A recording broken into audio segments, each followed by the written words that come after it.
అందరికీ మరణాతండి. బాగున్నారండి. పరిశుద్ధులకు ప్రభువైన క్రీస్తు వారి యొక్క ఆశీస్సులు మనం అందుకుందాం.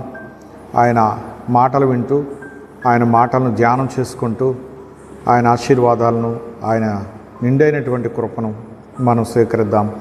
ప్రియమైన స్నేహితులారి దినమందు మరి ద్వితీయోపదేశ కాండము 20వ అధ్యాయము 4వ వచనాన్ని మనము చూచినట్లయితే గనుక, వణకకుడి, వారి ముఖము చూచి బెదరకుడి, మీ కొరకు మీ శత్రువులతో యుద్ధము చేసి మిమ్మల్ని రక్షించువాడు మీ దేవుడైన యెహోవాయే అని లేఖనము వ్రాయబడి ఉన్నది. ప్రియులారా, సర్వాధికారియగు దేవాతి దేవుడు ఇక్కడ సెలవిచ్చినటువంటి మాటను మనం తీసుకున్నట్లయితే, వాగ్దాన ప్రజలైనటువంటి అమూల్యమైన దైవ జనాంగమునకు దేవుడు తోడుగా ఉన్నారు. అయితే వారికి కూడా దేవుడు కొన్ని పరీక్షలు పెట్టారు. వారు ప్రవేశించేటటువంటి ఆ వాగ్దాన దేశమును చేరు వరకు కూడా వారు కొన్ని యుద్ధాలు చేయవలసిన పరిస్థితి ఏర్పడింది. ప్రియమైన స్నేహితులారా, దేవుడు ఇస్తాను అన్నారు, కానీ కొందరు మనుష్యులు అభ్యంతరంగా ఉన్నారు.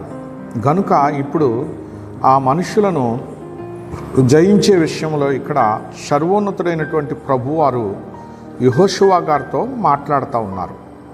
ప్రియమైనటువంటి స్నేహితులారా, అక్కడ పరిస్థితులను ఆయన ముందుగానే ఒక ఉపాధ్యాయుని వలె విద్యార్థులకు చెబుతున్నట్లుగా ఆయన వీరికి విశదపరుస్తూ ఉన్నారు. ప్రియమైనటువంటి స్నేహితులారా, మీరు వణకవద్దు అని చెప్పేసి అంటున్నారు. అంటే ఇశ్రాయేలుకు వణుకు పుట్టించే అంతటి మరి భయంకరమైనటువంటి ఆ స్వారూప్యం కలిగినటువంటి వారుగా శత్రువులు ఉన్నారని చెప్పి దేవుడు ముందుగానే తెలియపరుస్తున్నారు. వారి విస్తార రథాలను చూసి, వారి ఆయుధాలను చూసి, వారి కవచాలను చూసి, వారి పైరూపం చూసి, వారి ఎత్తు చూసి, వారు మాట్లాడే తీరు చూసి మీరు వణకవద్దు, మీరు భయపడవద్దు అని చెప్పి మహాపరిశుద్ధుడైన కనతండ్రి ఎంతో చక్కగా తన బిడ్డలైనటువంటి వారికి నేర్పుగా చెప్పుచున్నట్లుగా ఇక్కడ మనము చూడవచ్చు.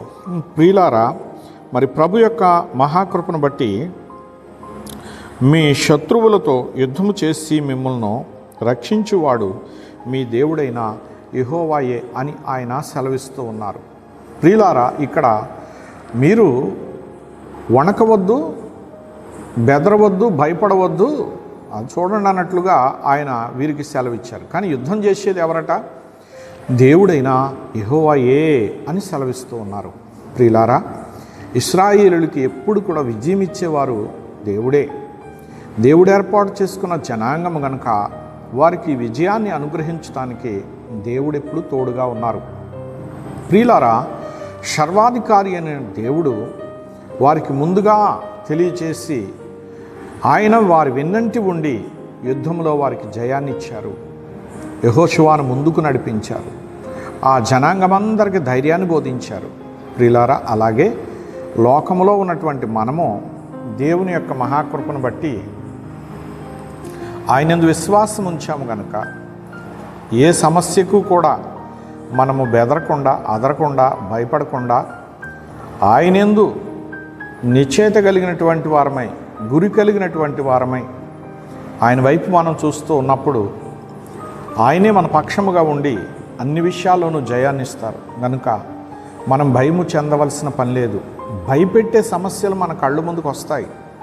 చూడండి ప్రియులారా, షద్రక్ మేషక్ అబేద్నెగోలకు ఆ రాజాజ్ఞ ఒక మరణ శాసనముగా మారింది. ఆ అగ్నిగుండము ఘోరమైనటువంటి భయాన్ని కలుగజేసేటిదిగా ఉన్నది. వారు భయపడలేదు.